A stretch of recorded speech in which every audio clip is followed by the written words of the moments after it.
Today's WNEM TV5 Morning Extra is brought to you by Roof Max of Midland. This morning, a community gathering to discuss the future of a manufacturing megasite. A township planning commission considers a permit for a proposed crematorium. Plus, how you can help solve a mystery surrounding this animal cruelty case out of Genesee County. Thanks so much for joining us live this morning for TV5 Morning Extra. I'm Christine Winter. And I'm Lauren Piesco. First Alert meteorologist Matthew Monters here with a check of our Thursday forecast. Matthew, what's the latest? Yeah, Lauren, Christine, as we go into today, we are tracking just a pretty quiet fall day. A lot of sunshine is expected here, and with those skies having cleared out overnight, nice, beautiful start to the day. There's a live look at downtown Bay City, a very colorful sunrise that we have out there right now. Certainly, if you were lucky enough, though, you did see some northern lights last night, too, with those clear skies. This is from Earl Gregory in Homer Township. This is right near Midland. Always cool to see those northern lights. So if you do have a photo, feel free to send that in to us. Temperatures right now, 32 in Saginaw. We have 33 in Flint and in Mount Pleasant, about 34 in Standish and 28 in Oscoda. So generally a cool start. West wind just about 5 to 10 miles per hour. And for today, we expect the sunshine to hold on essentially all day. So parents, as you pick your students up a little bit later on today, we are tracking just a nice bright day with highs up to about 49 degrees. The west wind will pick up just a little bit, some gusts near 25 later on, but outside of the breeze, just a really pleasant mid-November day is ahead. We'll talk the latest on the weekend coming up. Christine, Lauren, back to you. Matthew, thank you. In Genesee County, you can join a public forum tonight discussing the proposed manufacturing megasite in Mundy Township. It's been pretty controversial so far. The town hall meeting will take place at 7 o'clock at Mott Community College in the Ballinger Fieldhouse. Former Congressman Dan Kildee will be there along with Representative John Cherry and more local leaders. Make sure to register before you show up to this meeting. Once again, you can ask any questions or voice your concerns. We will have a link for that meeting on our website. Just go to the hot link section of WNEM.com. Should a crematorium go up in Bay County's Coquitlam Township? That is the question before planning commissioners tonight. Members will consider a special use permit to build an incinerator on South Huron Road, about a third of a mile south of Linwood Road. To put an incinerator in, you have to have a special use in an industrial district. The plan has been in the works since September when the applicant first received approval before having to resubmit an updated site plan. Now, the township supervisor says approving the building shouldn't be a problem, but those who have concerns about it can speak up during tonight's meeting. We have to be fair to all in Coquitlam Township, which means a fair hearing, a fair showing in front of the public. If they have any issues, please come and voice your issues. Once again, that meeting starts at 7 at the Township Administration Building on East Parish Road, Coquitlam Township. Still unfolding, 2 donors are bumping up the reward for information in a deadly animal cruelty case in Genesee County.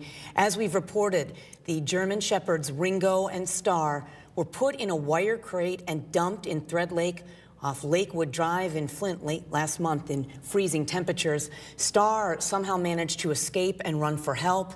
Her partner Ringo had severe and untreatable injuries and had to be put down as a result. Now, Crime Stoppers says someone knows something. The reward for tips leading to an arrest has risen from $1,000 to $3,000. You do not have to give your name if you have a tip. And in Tuscola County, investigators say this car here is linked to another animal cruelty case of animal dumping. Animal Control believes the driver left a box of kittens in a ditch near Sheridan and Ball Roads in Cairo, exposing them to the cold and potential dangers. Now, anyone who recognizes this car or has security video of the nearby area is asked to contact the Tuscola County Animal Control Shelter. Today is the last of 3 meetings for Genesee County bus riders about upcoming MTA route changes. The CEO says it's been more than a decade since routes have changed. The new ones will provide services to more people. Today's session runs from noon to 4 at the MTA's main hub on Harrison Street in downtown Flint. The changes take effect on Monday. To see them, go to hot links at the top of WNEM.com. General Motors is continuing to make donations to local charities right now. Their Saginaw metal casting operations will announce the 3 nonprofits receiving grants today worth a total of $60,000.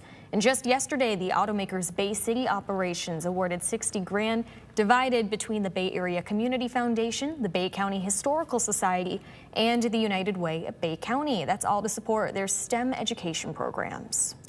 The Alida E. Lutz VA Medical Center in Saginaw is hosting its own town hall and resource fair tonight. And this is an opportunity for veterans and their families to learn about the health care benefits available to them and also learn about the PACT Act, which helps vets who've been exposed to burn pits, Agent Orange, or any toxic chemical.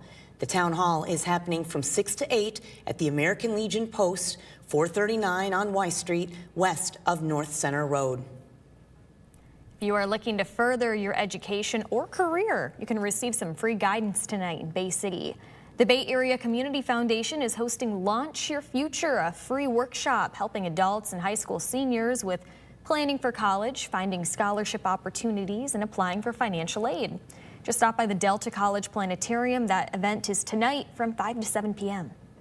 AT&T employees want to do their part to give back to the Saginaw community. The AT&T Pioneers are delivering a truck with more than 4,000 pounds of food to the city mission in Saginaw this morning. The contribution is equal to around 18,000 servings for people and families who are struggling to stay fed.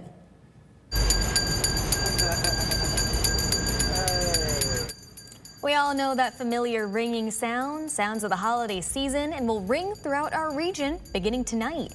The Salvation Army is kicking off its Red Kettle campaign at Bronner's Christmas Wonderland in Frankenmuth at 5 o'clock. The nonprofit will also announce its fundraising goal at that time as well. The campaign runs through Christmas Eve. You are watching TV5 Morning Extra. Yes, coming up in this live stream, when you can check out a local performance that's sure to get you into the holiday spirit. And TV5's Maggie Castraba is live in Midland this morning, checking out a local bakery you're definitely gonna want to try out. I'll have a preview next. All right, if you miss a story, be sure to catch up on our YouTube channel. And for the latest updates, go right now and look for us and like us on Facebook if you're not already there, and follow us on Instagram. Matthew's First Alert Forecast is next.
And getting going here for this Thursday, tracking a pretty nice, bright, sunny day ahead of us, and we'll track more of that sun into tomorrow as well. So if you have any sort of outdoor plans here heading towards the end of the work week, really just some nice fall days ahead of us.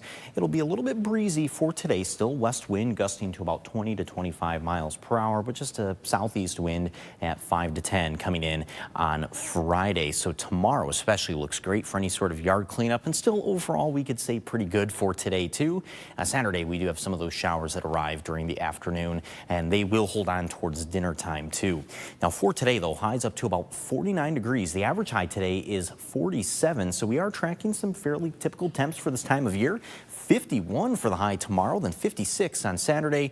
We will fall down to 42 on Sunday. That's because of a cold front that comes in into the evening on Saturday.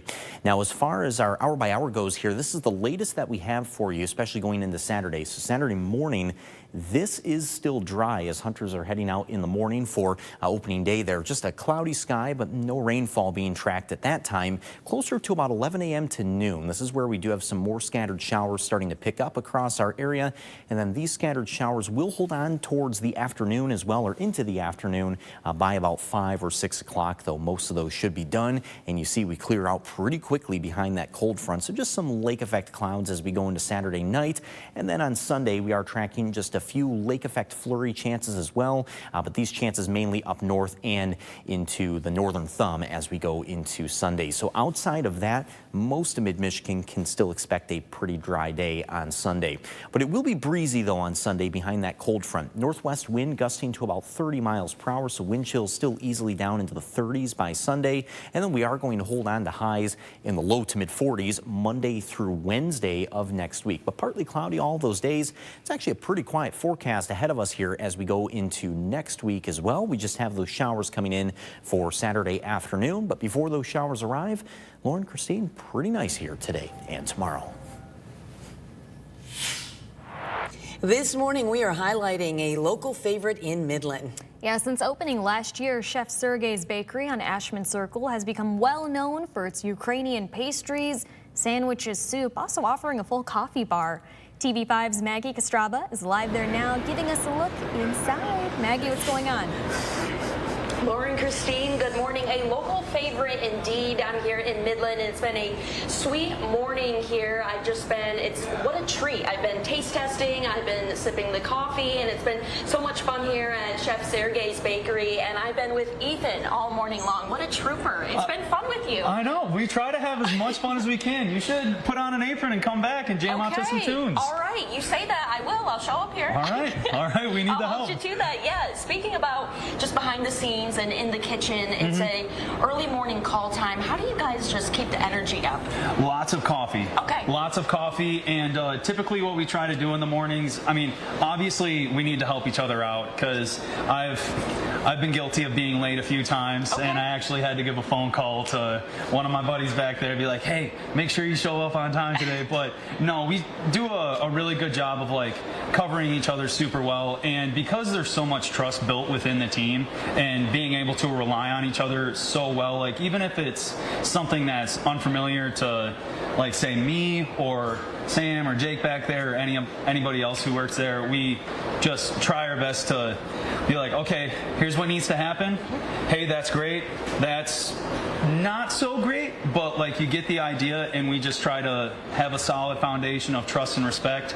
And when you build off of that, it's kind of like the sky's the limit. Yeah, I absolutely love that. So let's turn our attention to this beautiful pastry case, okay? Yes. Can we walk me through that and just what's been a fan favorite and what goes in, what's the method behind the madness here of what you guys display each morning? So this is our typical display every single day. Some of the new things that we've introduced for the holidays, one of them being our cherry pie and our blueberry pie. We also have a new item way down here, which is our Dubai chocolate croissant. That's actually new this week. Oh, wow. So if you want to come in and try that out, you'll be one of the first. But no, we have our cheesecakes, pies, Ukrainian cakes, and all of this can be pre-ordered as well if customers, want to take something home and put it on their own table for the holidays, or I mean, shoot, or just have it to have it because it's just that just good. Because, right? But no, this is how our case is typically displayed. Down here we do have some new items.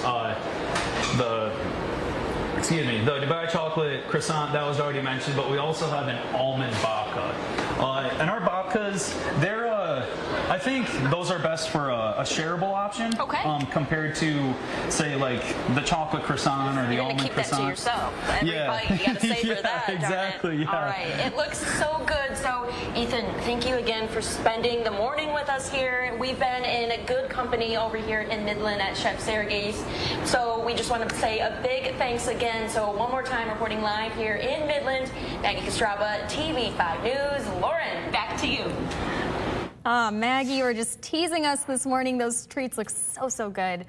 All right, well, shifting to other local news, the Governor's Service Awards were presented last night in Lansing. Take a look. 13 volunteers, service leaders, and philanthropists were recognized for their work across Michigan. Saginaw's Diana Deese was named Volunteer of the Year for her work as a lifetime member of the Girl Scouts, teaching everything from sewing, cooking, and gardening to personal finance and public speaking. And these awards have been presented every year since 1994 by the Governor of Michigan and the state's Community Service Commission. Tickets are still available for the upcoming performance of The Nutcracker at Saginaw's Temple Theater. It features international ballet stars and more than 200 exclusive costumes. The Nutcracker is happening Saturday only, and that show starts at 7. Tickets start at $56. Hoyt Park in Saginaw is hosting a special ceremony later this month. The Saginaw Spirit bid to host last year's CHL Memorial Cup, and Hoyt Park, you may remember, was chosen as one of 6 legacy projects. That's something the team would target for improvement. So next week on Thursday the 20th, the park on South Washington Avenue will host a project dedication event to mark the special occasion. There will be hot chocolate, coffee, and snacks. Your whole family is welcome to join. That begins at 11:30.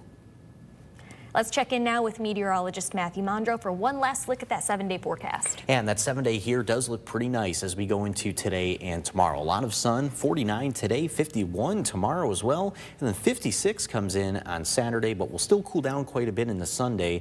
By then, only a high of 42. That's with a cold front that comes in on Saturday evening. But after that system that passes by this weekend, going into next week, conditions are looking pretty quiet. All right. Well, that is all the time we have for this live report. Then we appreciate you watching TV5 Morning Extra. I hope you'll join us back here at 9 o'clock. Have a great day.